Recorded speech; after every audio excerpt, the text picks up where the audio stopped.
밤 2시의 상하이, 불이 꺼지지 않는 초고층 빌딩 아래 사람 한 명 겨우 누울 수 있는 2평 남짓한 공간에 40명 가까운 노동자들이 몸을 구겨 넣고 잠을 청합니다.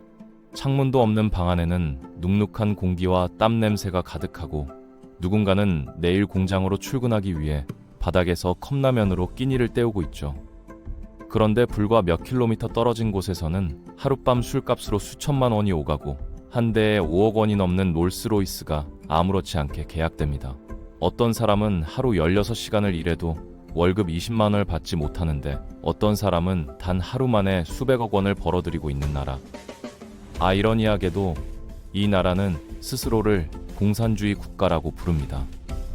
세계 최대의 공장, 세계 2위 경제 대국, 그리고 세계에서 억만장자가 가장 빠르게 늘어난 나라. 하지만 동시에 청년들은 취업을 포기하고 농민공들은 평생 집 한 채 사지 못한 채 도시의 그림자로 살아가고 있습니다. 겉으로는 화려한 발전과 성공을 자랑하지만 그 내부에서는 지금 거대한 균열이 벌어지고 있는 것이죠. 사람들은 왜 중국은 이미 2개의 나라가 되었다라고 말하는 걸까요?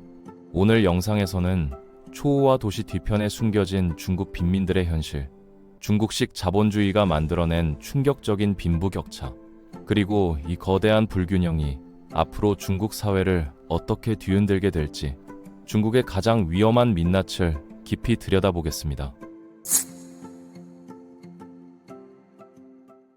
먼저 중국 부유층의 규모부터 한번 살펴볼까요? 사실 지금 중국에서 벌어지고 있는 부의 집중은 우리가 상상하는 수준을 이미 넘어섰습니다.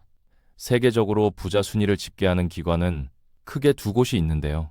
하나는 포브스, 그리고 또 하나는 중국 부자 조사로 유명한 후룬 리포트입니다. 포브스가 발표한 2025년 세계 억만장자 자료를 보면 전 세계 억만장자는 약 3,000명을 넘어섰는데요. 그중 중국인은 홍콩 포함 약 500명 이상이었습니다. 미국이 900명 정도로 여전히 압도적인 1위이긴 했지만 중국은 여전히 세계 2위 규모의 초부유층 국가였던 거죠. 한국과 일본이 각각 수십 명 수준이라는 걸 생각하면 중국 부유층의 규모가 얼마나 거대한지 체감되실 겁니다. 그런데 더 놀라운 건 후룬 리포트 쪽 통계입니다. 2025년 발표 기준으로 중국 내 자산 10억 달러 이상 보유자는 1,000명 가까이 집계됐습니다. 한 해 동안에만 수백 명의 새로운 억만장자가 추가됐다고 할 정도였죠. 경기 침체 이야기와 부동산 위기 뉴스가 계속 나오는데도 동시에 초부유층은 오히려 더 빠르게 늘어나고 있는 겁니다. 불과 수십 년 전까지만 해도 중국은 세계에서 가장 가난한 국가 중 하나였습니다. 그런데 개혁 개방 이후 엄청난 속도로 자본이 몰리기 시작했고 이제는 세계 최대 규모의 부자 집단 중 하나가 탄생한 나라가 되어버렸죠. 실제로 중국 부호들의 총 자산 규모는 이미 수천조 원 단위를 넘어섰습니다.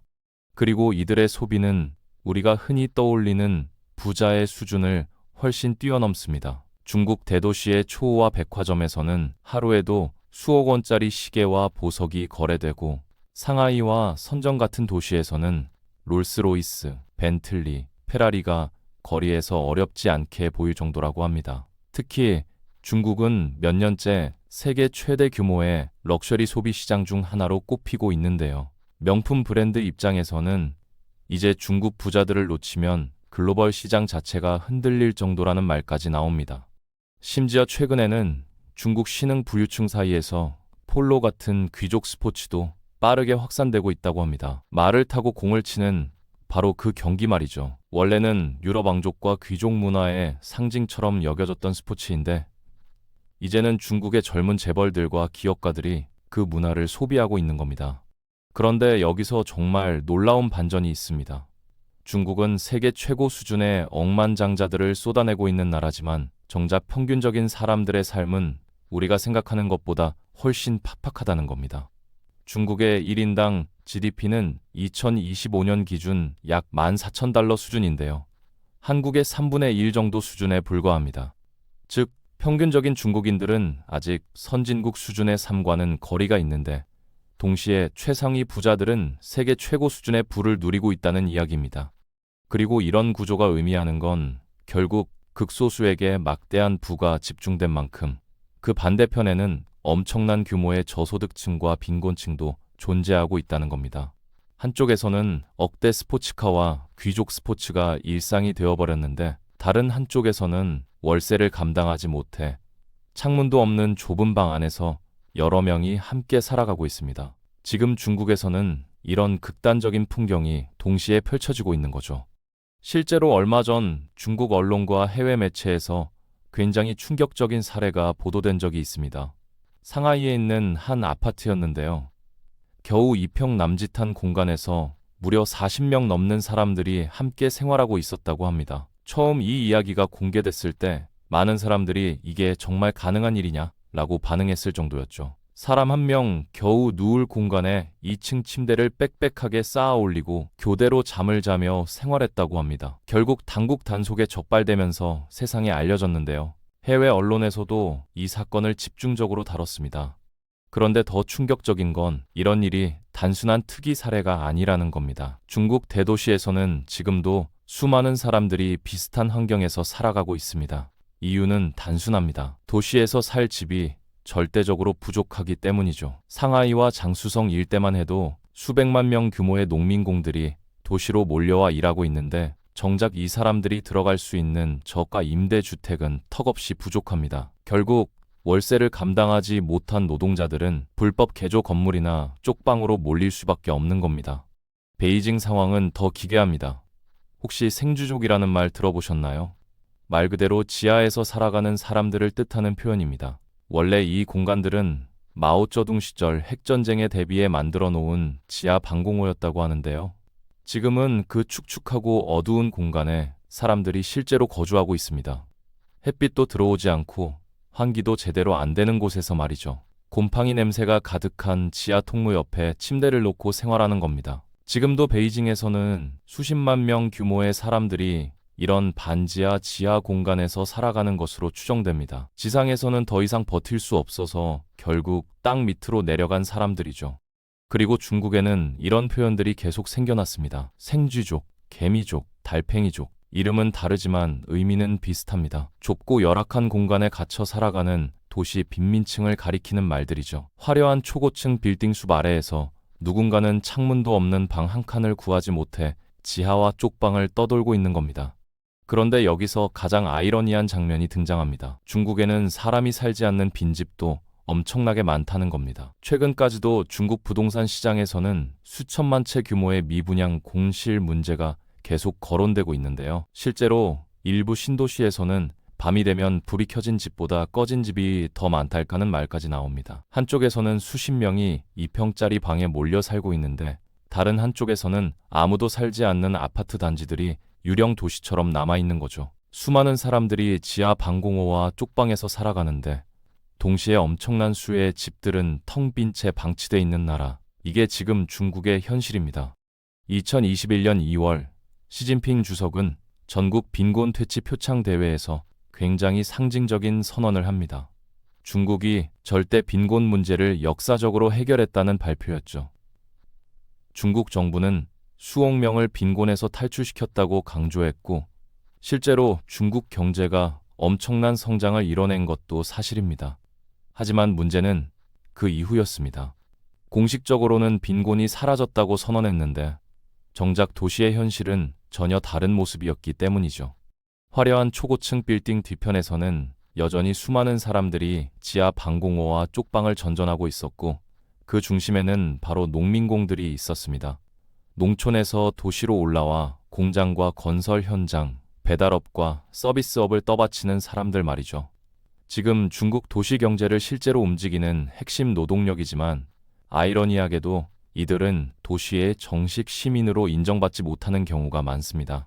그 이유가 바로 중국 특유의 후코우 제도 때문입니다. 우리말로 하면 호구 제도라고 부르는데요. 겉으로 보면 단순한 주민등록 제도처럼 보이지만 실제로는 사람의 삶 자체를 나누는 거대한 신분장치에 가깝습니다. 원래는 마오쩌둥 시절인 1950년대 말에 만들어진 제도인데 지금도 중국 사회에 깊숙이 남아있죠. 누구는 베이징 후커우, 누구는 상하이 후커우, 누구는 농촌 후커우를 갖는 식입니다. 문제는 이 후커우가 단순 주소 개념이 아니라는 겁니다. 중국에서는 어떤 후커우를 가지고 있느냐에 따라 교육, 의료, 복지, 주택 구매 자격까지 거의 모든 사회 서비스 접근권이 달라집니다. 쉽게 말해 농촌 후크홀을 가진 사람이 베이징이나 상하이 같은 대도시에 올라와 살아도 완전한 도시 시민으로 인정받지 못하는 거죠. 개혁 개방 이후 농민들도 도시로 이동해서 돈을 벌 수는 있게 됐습니다. 하지만 그 대가는 너무 컸습니다. 농촌 후크홀을 가진 농민공들은 자녀를 도시 공립학교에 보내기 어려운 경우가 많았고 의료 혜택이나 사회보장에서도 차별을 겪었습니다. 집을 사는 것도 사실상 불가능에 가까웠죠. 일은 도시에서 하고 세금도 도시에서 내고 평생 도시를 위해 일하는데 정작 그 도시의 시민은 될 수 없는 겁니다. 그리고 그 사이 중국의 집값은 폭등했습니다. 베이징과 상하이의 핵심 지역 집값은 이미 일반 노동자가 평생 일해서 감당하기 어려운 수준까지 올라갔죠. 결국 농민공들은 도시를 떠날 수도 없고 그렇다고 도시 안에서 안정적으로 정착할 수도 없는 상태에 놓이게 됩니다. 가난에서 벗어날 사다리 자체가 점점 사라지고 있는 겁니다. 더 큰 문제는 도시 정부들의 대응 방식입니다. 이 사람들을 위한 주거 환경을 개선하기보다는 오히려 도시 미관과 안전 문제를 이유로 빈민 거주 지역을 계속 철거해왔다는 점이죠. 상하이의 2평 아파트 40명 거주 사건도 결국 불법 거주로 규정돼 강제 정리됐습니다. 하지만 정작 그 사람들이 어디로 가야 하는지에 대한 해답은 없었습니다. 베이징에서도 비슷한 일이 반복됐습니다. 한때 도시 외곽에는 청중촌이라고 불리는 거대한 빈민촌들이 존재했는데요. 값싼 월세 덕분에 수많은 농민공들이 몰려 살던 곳입니다. 그런데 도시 재개발과 단속이 강화되면서 이런 지역들이 대거 철거되기 시작했죠. 결국 갈 곳을 잃은 사람들 중 일부는 지하 방공호로 내려가 생쥐족이 되어버렸습니다. 중국의 경제 성장을 떠받친 노동자들이 정작 도시의 지하로 밀려난 겁니다. 그런데 사실 농민공들은 그나마 상황이 나은 편이라는 말까지 나옵니다. 최소한 도시로 올라와 돈을 벌 기회라도 있었기 때문이죠. 중국 내륙 오지나 산간 농촌 지역에는 아직도 도시화의 혜택을 거의 받지 못한 사람들이 많습니다. 일부 지역은 지금도 마치 1960에서 70년대의 생활 환경을 그대로 유지하고 있다는 이야기가 나올 정도죠. 중국 사회의 가장 어두운 그림자 중 하나로 꼽히는 더욱 충격적인 존재들도 있습니다. 바로 흑가라고 불리는 사람들입니다.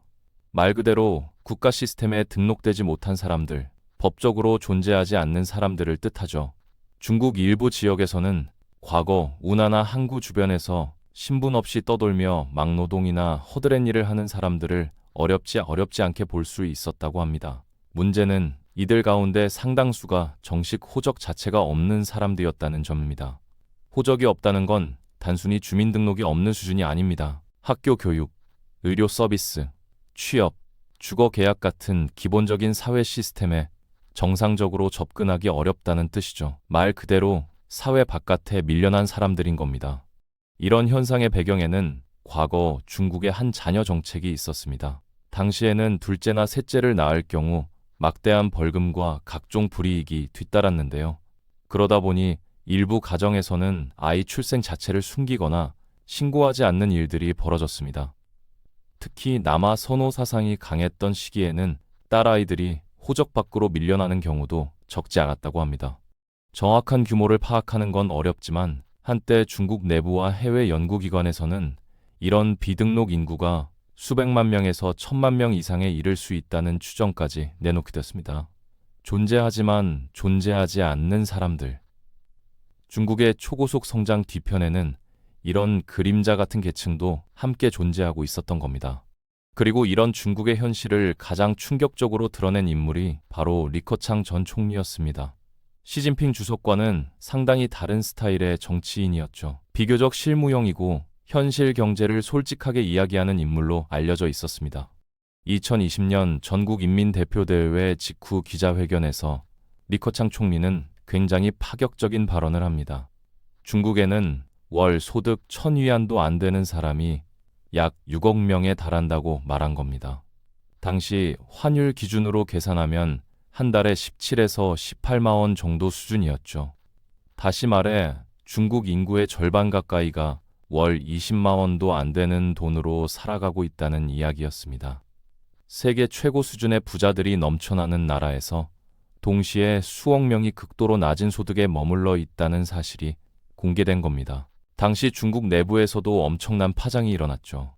많은 사람들이 중국 경제에 진짜 민낯이 드러났다라고 평가했습니다. 그런데 여기서 이상한 점이 하나 등장합니다. 당시 중국 정부가 발표한 공식 통계를 보면 도시와 농촌을 합친 1인당 평균 가처분 소득은 훨씬 높게 나왔거든요.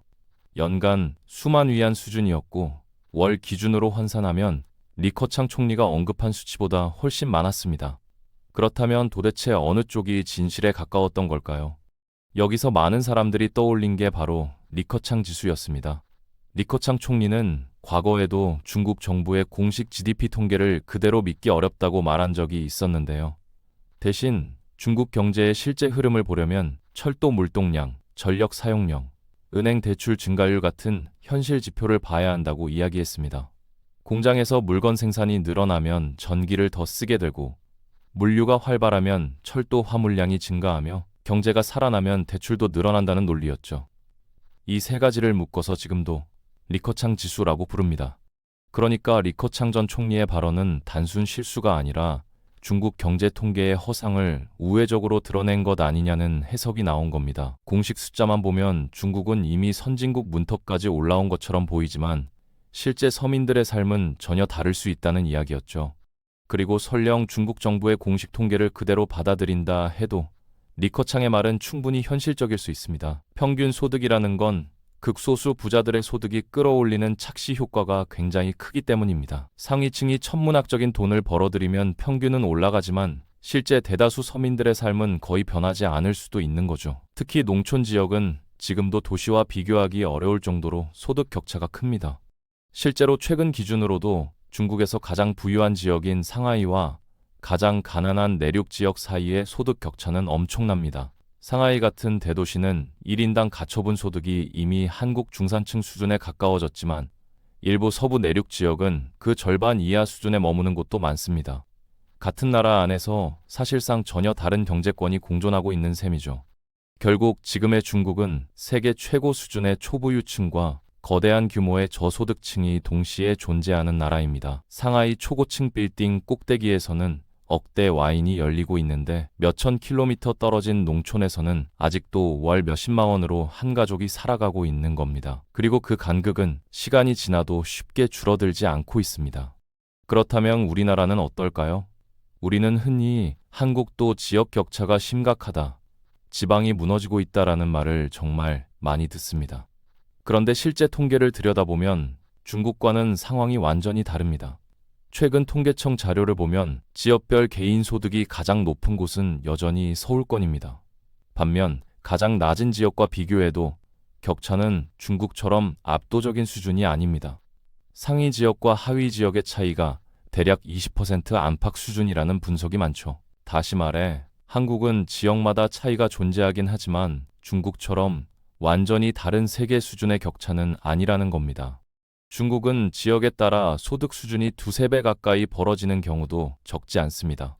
상하이나 선전 같은 초대형 도시에서는 세계적인 부유층이 살아가고 있는데 내륙 농촌 지역으로 가면 아직도 월 수십만 원 수준의 소득으로 살아가는 사람들이 많죠. 같은 나라 안에서 사실상 선진국과 개발도상국이 동시에 존재하는 셈입니다. 그 차이는 숫자로도 명확하게 드러납니다. 빈부격차를 측정할 때 가장 많이 사용하는 지표가 바로 지니계수인데요. 모든 사람이 똑같이 벌면 0, 한 사람이 모든 부를 독점하면 1에 가까워집니다. 즉, 숫자가 높을수록 불평등이 심하다는 뜻이죠. 중국의 지니계수는 최근까지도 0.47 수준으로 평가되고 있습니다. 국제 기준으로 보면 상당히 높은 편입니다. 브라질이나 남아공처럼 빈부격차 문제로 유명한 국가들과 비슷한 수준으로 거론될 정도죠. 반면 한국은 0.33 수준 안팎으로 일본이나 유럽 일부 국가들과 비슷한 그룹에 속합니다. 물론 한국 역시 부동산과 자산 격차 문제는 계속 커지고 있지만 적어도 중국처럼 극단적인 양극화 구조와는 아직 거리가 있는 겁니다. 중국 정부도 이런 문제를 오래전부터 심각하게 인식하고 있었습니다. 그래서 2010년대 중반부터 전국 수백 개 지역을 집중 빈곤 지역으로 지정하고 대규모 지원 정책을 실시했죠. 중앙정부와 지방정부가 투입한 돈만 수천억 달러 규모에 달한다는 분석도 나왔습니다. 농촌 지역에 보조금을 지급하고 가축과 농기계를 지원하고 도로와 주택을 새로 건설하는 식으로 막대한 자금을 쏟아부었습니다. 그리고 결국 2021년 시진핑 주석은 중국이 절대 빈곤 문제를 해결했다라고 공식 선언했습니다. 중국 공산당은 이걸 시진핑 시대의 대표적인 업적 가운데 하나로 내세우고 있죠. 실제로 극빈층 생활 수준이 과거보다 개선된 것도 사실입니다. 하지만 문제는 그 이후입니다. 베이징 지하 방공호에서 살아가는 생쥐족 문제, 도시 외곽 쪽방에 몰려 사는 농민공들, 그리고 후코우 제도 때문에 도시 안에서도 시민으로 인정받지 못하는 거대한 저소득층 문제는 여전히 그대로 남아 있습니다. 겉으로는 빈곤 퇴치를 선언했지만 도시 곳곳에서는 여전히 또 다른 형태의 빈곤이 계속 이어지고 있는 겁니다. 게다가 일부 전문가들은 중국 농촌 경제가 정부 보조금과 부동산 경기의 영향을 크게 받아왔다는 점도 지적합니다. 만약 경기 침체가 길어지고 지원 규모가 줄어들 경우 지금의 생활 수준이 계속 유지될 수 있을지 장담하기 어렵다는 거죠. 결국 지금 중국은 세계 최강 수준의 부를 만들어낸 나라임과 동시에 그 부의 그림자 역시 세계 최대 규모로 커져버린 나라가 되고 있습니다. 사실 경제가 급격하게 성장하는 나라에서는 어느 정도의 빈부격차 확대가 거의 필연적으로 나타납니다. 우리나라도 산업화 시절에는 서울과 지방의 차이가 컸고 도시 노동자와 농촌 주민 사이의 소득 격차도 상당했죠. 그런데 시간이 지나면서 그 격차가 점점 줄어들기 시작합니다. 물론 복지 정책의 영향도 있지만 더 중요한 건 결국 사람의 이동입니다. 가난한 농촌 인구가 더 많은 기회와 일자리를 찾아 도시로 이동하고 그 자녀 세대가 교육과 산업화를 통해 계층을 끌어올리는 과정이 반복되는 거죠. 우리나라도 정확히 그런 과정을 거쳤습니다. 지방 인구는 줄고 도시 인구는 늘어났지만 장기적으로 보면 지역 간 소득 격차는 상당히 수렴했습니다. 지금 한국은 지역마다 차이가 존재하긴 해도 중국처럼 같은 나라 안에 다른 세계 수준은 아닙니다. 서울과 지방의 생활 수준 차이를 체감하는 사람들은 많지만 적어도 중국처럼 도시 하나와 농촌 하나가 거의 다른 국가처럼 느껴지는 정도는 아니라는 거죠. 그런데 중국은 이 자연스러운 격차 수렴 과정 자체가 제대로 작동하지 않고 있습니다. 그 중심에는 바로 후커우라는 거대한 장벽이 존재합니다. 쉽게 말해 농촌 출신 사람들이 도시로 이동하더라도 완전한 도시 시민이 되기 어려운 구조인 겁니다. 생각해보면 굉장히 아이러니한 일입니다. 마오쩌둥이 공산 중국을 세울 때 내세웠던 가장 큰 명분이 바로 빈부 격차를 없애고 모두가 평등한 사회를 만들겠다는 거였죠. 수많은 사람들이 공산당을 지지했던 이유도 결국 거기에 있었습니다. 극소수 지주와 부자들에게 집중된 부를 무너뜨리고 새로운 평등 사회를 만들겠다는 약속 말입니다. 그런데 정작 마오쩌둥 시대에 만들어진 대표적인 제도 가운데 하나인 후표호가 지금은 중국의 빈부 격차를 더 굳혀버리는 핵심 구조가 되어버렸다는 분석이 나옵니다. 농촌 사람들은 도시에서 일할 수는 있지만 완전한 시민이 될 수는 없습니다. 교육, 의료, 주거, 복지 같은 기본 권리에서 계속 차별이 발생하죠. 결국 가난한 계층이 위로 올라갈 사다리 자체가 막혀버리는 겁니다. 물론 중국도 마오쩌둥 시절처럼 수천만 명이 굶어 죽던 절대 빈곤 상태에서는 분명 벗어났습니다. 지금 중국의 경제 규모는 당시와 비교 자체가 불가능할 정도죠. 하지만 상대적 빈부 격차 문제는 여전히 매우 심각한 수준으로 남아 있습니다. 세계 최고 수준의 초부유층과 거대한 규모의 저소득층이 동시에 존재하는 구조 말입니다. 중국 정부도 이 문제를 모르는 건 아닙니다. 그래서 2010년대 중반 이후부터 후코우 제도를 조금씩 완화하기 시작했죠. 특히 중소도시들을 중심으로 농민공들이 도시 후코우를 취득할 수 있는 길을 넓혀왔고 2023년 이후에도 규제를 추가로 완화했습니다. 일부 지역에서는 거주 기간이나 취업 조건만 충족하면 도시 후코우를 받을 수 있도록 바뀌기도 했죠. 하지만 핵심은 베이징, 상하이, 선전 같은 초대형 도시입니다. 바로 사람들이 가장 가고 싶어하는 곳들이죠. 그런데 정작 이런 핵심 도시들은 여전히 진입 장벽이 매우 높습니다. 결국 많은 농민공들은 도시에서 평생 일하면서도 끝내 완전한 도시 시민이 되지 못한 채 살아가고 있는 겁니다. 그래서 지금도 중국 도시 어딘가에는 지하 방공호에서 햇빛도 보지 못한 채 살아가는 생쥐족이 존재합니다. 누군가는 2평짜리 방을 수십 명이 나눠 쓰며 하루하루 버티고 있죠. 그런데 같은 도시 다른 지역에서는 롤스로이스를 몰고 다니며 폴로 같은 귀족 스포츠를 즐기는 사람들이 살아갑니다. 바로 이 극단적인 대비가 오늘날 중국 사회에 민낯인 겁니다. 세계 최대 규모의 억만장자 집단을 가진 나라면서도 동시에 수억 명 규모의 저소득층이 존재하는 나라. 이것이 지금 중국이 안고 있는 가장 거대한 모순이죠. 그리고 후코우 제도가 만든 벽은 단순히 돈의 문제에서 끝나지 않습니다. 농민공 자녀들은 도시에서 안정적인 교육을 받기 어렵고 의료 혜택과 사회 안전망에서도 배제되는 경우가 많습니다. 결국 부모 세대의 가난이 자녀 세대로 이어질 가능성이 커지는 거죠. 도시에서 태어나고 자랐는데도 후코우가 농촌에 등록돼 있다는 이유만으로 도시 사람으로 인정받지 못하는 경우도 여전히 존재합니다. 이런 상황에서 중국 정부가 선언한 빈곤 퇴치 성공이 과연 어디까지 의미를 가지는지에 대해서는 여전히 논쟁이 많습니다. 일시적인 지원금과 보조금으로 통계상 빈곤선을 넘겼다고 해서 구조적인 문제까지 해결된 건 아니라는 지적이 계속 나오고 있죠. 지원이 줄어들거나 경기가 흔들리면 다시 원래 상태 갈 가능성도 있다는 겁니다. 결국 핵심은 단순한 돈 문제가 아니라 이동의 자유와 기회의 불평등 자체이기 때문입니다. 하지만 그렇다고 중국 정부가 후코우 제도를 완전히 폐지하기도 쉽지 않습니다. 만약 장벽이 사라지는 순간 수억 명 규모의 농촌 인구가 한꺼번에 대도시로 몰려들 가능성이 있기 때문이죠. 이미 과밀 상태인 도시 인프라는 큰 충격을 받을 수밖에 없고 주택 가격과 생활비 문제도 더 심각해질 겁니다. 결국 지금 중국은 거대한 딜레마 한가운데 서 있습니다. 후코우 제도를 유지하면 빈부 격차와 계층 고착은 더 심해질 가능성이 큽니다. 하지만 반대로 이 장벽을 완전히 없애버리면 수억 명의 농촌 인구가 대도시로 몰려들면서 도시 시스템 자체가 감당하지 못할 혼란이 벌어질 수도 있죠. 어쩌면 지금 중국이 가장 두려워하는 건 단순한 경기 침체나 부동산 위기가 아닐지도 모릅니다. 바로 그동안 눌러왔던 거대한 사회적 불균형이 한꺼번에 터져나오는 순간일 수도 있는 거죠.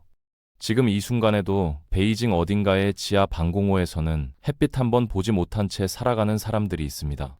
상하이의 좁은 쪽방에서는 수십 명이 몸을 구겨넣고 잠을 청하고 있죠. 그런데 불과 몇 킬로미터 떨어진 곳에서는 억대 스포츠카와 초호화 아파트, 그리고 귀족 스포츠가 일상이 되어버린 사람들이 살아가고 있습니다. 같은 나라 안에서 완전히 다른 두 개의 세계가 공존하고 있는 겁니다. 원래 공산주의는 극단적인 빈부 격차를 없애기 위해 등장한 사상이었습니다. 모두가 평등한 사회를 만들겠다는 약속이었죠. 그런데 아이러니하게도 오늘날 중국은 세계 최대 규모의 억만장자 집단과 거대한 저소득층이 동시에 존재하는 나라가 되어버렸습니다. 그리고 그 거대한 모순의 중심에는 여전히 사람들을 보이지 않는 선으로 나누고 있는 후코우라는 벽이 남아 있습니다. 중국은 앞으로 이 벽을 허물게 될까요? 아니면 지금의 구조를 유지한 채 또 다른 방식으로 버티게 될까요? 세계 2위 경제 대국 중국의 미래는 어쩌면 첨단 기술이나 경제 성장률이 아니라 바로 이 거대한 격차를 어떻게 해결하느냐에 달려 있는지도 모릅니다. 화려한 초고층 빌딩의 불빛 아래 아직도 수많은 사람들이 그림자처럼 살아가고 있는 나라. 오늘날 중국의 진짜 모습은 어쩌면 바로 그 대비 속에 숨어 있는지도 모르겠습니다.